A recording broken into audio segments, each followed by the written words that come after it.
गुरुदेव, question है, जब हम पूजा करते हैं तो हम विभिन्न दिशाओं को महत्व देते हैं, लेकिन जो हिस्सा मेरे लिए पूर्व दिशा है वह अमेरिका में रहने वाले व्यक्ति के लिए पश्चिम दिशा है। तो फिर दिशा को इतना महत्व क्यों दिया जाता है? इसी प्रकार हम कहते हैं कि सुबह का ब्रह्म मुहूर्त विशेष होता है, लेकिन भारत के लिए ब्रह्म मुहूर्त अमेरिका के ब्रह्म मुहूर्त से अलग होता है। तो क्या देवता भी क्षेत्र के अनुसार बदलते हैं? कृपया मार्गदर्शन करें।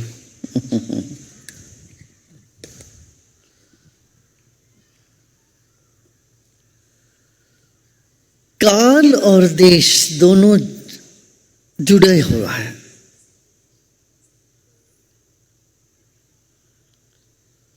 सूर्यास्त, सूर्योदय, ये सब देश से ही जुड़ा हुआ है। काल और देश को तुम अलग करोगे तो बनेगी नहीं बात। काल और देश के साथ ही होगा। इसीलिए हमेशा ये सब कहते, देश कालान अनुसृत्य, माने देश और काल को स्मरण करते हुए, उसको अपने स्मृति में रखते हुए तुम निर्णय करो। अब सर्दी का मौसम दक्षिण भारत में, जब दक्षिण अमेरिका में जब सब जगह उत्तर भारत में गर्मी हो, उत्तर भूगोल के उत्तर भाग में जब गर्मी होती है तो दक्षिण भाग में सर्दी होता है। अरे काल क्या, देश क्या है? मैं अभी बीज बोऊंगा, सर्दी में तुम बीज बोओगे फसल काटने के लिए, फसल बोओगे तो हल करोगे तो फसल होगा नहीं। होता है क्या? ऐसा नहीं होता। मौसम के अनुकूल हमें चलना पड़ेगा। ऐसे ही दिशा भी, किसी भी देश में जाओ तो सूरज पूर्व में ही उदय होता है। अमेरिका में पश्चिम में नहीं उदय होता। सूर्य उदय होता तो पूर्व में ही होता, डूबता है तो पश्चिम में ही डूबता है। तुम कहीं भी जाओ दुनिया में। हाँ, थोड़ा आगे पीछे हो थोड़ा सा उसकी डिग्री में फर्क आता है। यदि उत्तर ध्रुव में जाते हैं तो 2 महीने वहाँ तो सूर्योदय ही नहीं होता और 2 महीने सूर्यास्त ही नहीं होता। फिर गर्मियों में ये सब होता, मगर हम इन सब को बहुत ज़्यादा महत्व नहीं देना चाहिए। समझ रहे ना? और किसी भी दिशा में बैठो, ध्यान करो, स्मरण करो। इसका अपना अपना है, मगर बहुत अधिक नहीं। ये ज़रूरी नहीं तुम्हें ब्राह्मी मुहूर्त में, रात को मान लो तुम नाइट शिफ्ट में थे या रात को देर से सोए, 1 बजे 2 बजे सोए, अब ब्राह्मी मुहूर्त 4 बजे तुरंत उठ के करो, ज़रूरत नहीं है। जब भी उठते हो तभी बैठो ध्यान करने, तभी तुम्हारे लिए ब्रह्म मुहूर्त है। हाँ, अच्छा है जल्दी सो जाते हो, सुबह उठ के अपने आप आँख खुल जाता है। सुबह फिर अच्छे से नींद हो गया, 4-6 घंटे, 6 साढ़े 6 घंटे नींद हो जाती है तो उठ के फिर देख लोगे। समझ रहे ना? तो इन चीज़ों को ज़रूरत से अधिक महत्व देना सही नहीं है। गुरुदेव, मैं अपनी जिम्मेदारी से इतना इस कदर बंधा हुआ हूँ कि मैं भीतर से स्वतंत्रता और हल्का महसूस नहीं कर पा रहा हूँ। इसका असर मेरे ध्यान और साधना पर भी पड़ रहा है। मुझे क्या करना चाहिए? क्या क्या फिर से पढ़ो। मैं अपनी जिम्मेदारियों से इस कदर बंधा हुआ हूँ कि मैं भीतर से स्वतंत्रता और हल्का महसूस नहीं कर पा रहा हूँ। इसका असर मेरे ध्यान और साधना पर भी पड़ रहा है। सच बात है, सच बात है। तुम्हें जिम्मेदारी किसको नहीं है? सबको होता है। क्या हमको जिम्मेदारी नहीं है क्या? पूरी दुनिया की जिम्मेदारी है, हर एक की जिम्मेदारी है हमारे पास।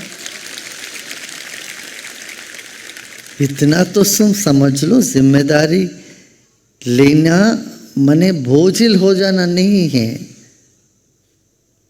हाँ, इसलिए ध्यान करना बहुत आवश्यक है तुम्हारे।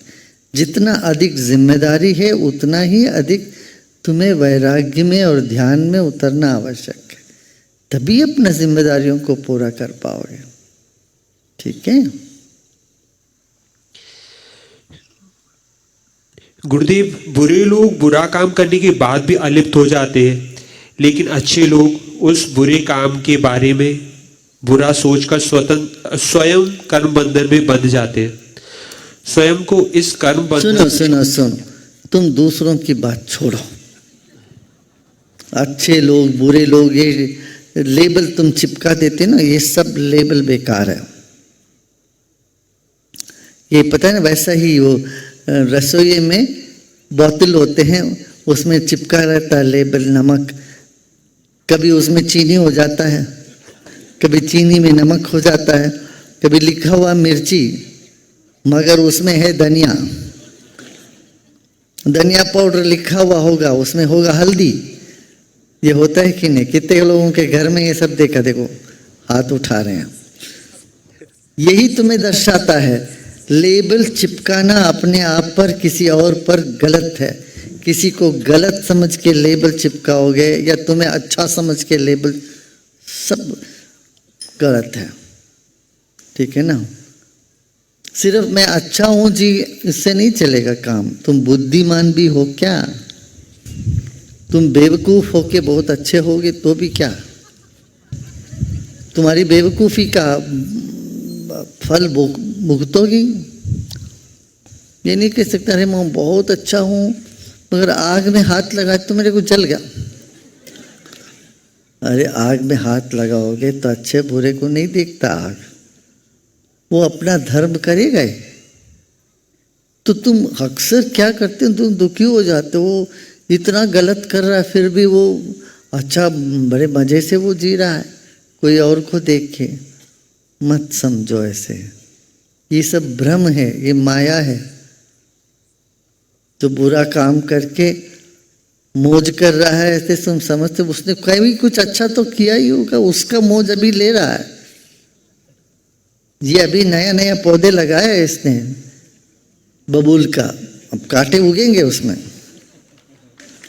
पहले लगाया था कुछ फूल के, उसके फूल निकल रहे हैं। तू अच्छा काम करेगा तो उसका फल अच्छा होगा ही भाई। हाँ, मगर थोड़ा बुद्धिशाली भी रहो, बुद्धिमान बनो। समाज में बहुत सारे मुसीबत हमें आती है, ये हमारे अच्छापन के लिए नहीं है, हमारी नासमझी के लिए भी होता है। अच्छा, तुमसे मान लो कुछ गलत काम हो गया, उसको लेके दिन रात परेशान होने की कोई दरकार नहीं। वो सब तुम गुरु को समर्पण करो, भगवान को समर्पण कर दो, खाली हो जाओ। यही तो कला है। भगवान कृष्ण यही तो कहते हैं, सर्वधर्मान, तुम्हारी सारी धर्म भी, अधर्म तो छोड़ो, धर्म भी तुम्हें बोझिल महसूस करा देगा। इसीलिए धर्म अधर्म न्याय अन्याय सब कुछ तुम चरण में डाल दो, समर्पण कर दो। मैं तुम्हें अपने सब पापों से तुम्हें मुक्त करा दूंगा। लेकिन तुम्हारे पाप से तुम खुद मुक्त हो ही नहीं सकोगे। शायद जितने भी जन्म लो तो अपने पाप को अपना धो नहीं सकते हैं। तो तुम्हारा पाप धोने के लिए तुम शरण में आ जाओ, यही तो संदेश है। ज्ञानी के शरण में, गुरु के शरण में, भगवान के शरण में जाओ तो हम त्वाम सर्व पापेभ्यो मोक्षयिष्यामि, सबसे मुक्ति मिल जाएगी। मां शुचा, दुखी मत हो जाना। ऐसे करके तो अर्जुन को तैयार किया कि लड़ो तुम। अर्जुन भी ऐसी स्थिति में था जैसे तुम बोल रहे हो। बुरा कर्म करके वो तो मौज कर रहा है दुर्योधन, मेरे से यूं होता नहीं। अरे छोड़ सब, पाप क्या पुण्य क्या, ये सब छोड़, खाली हो जाओ।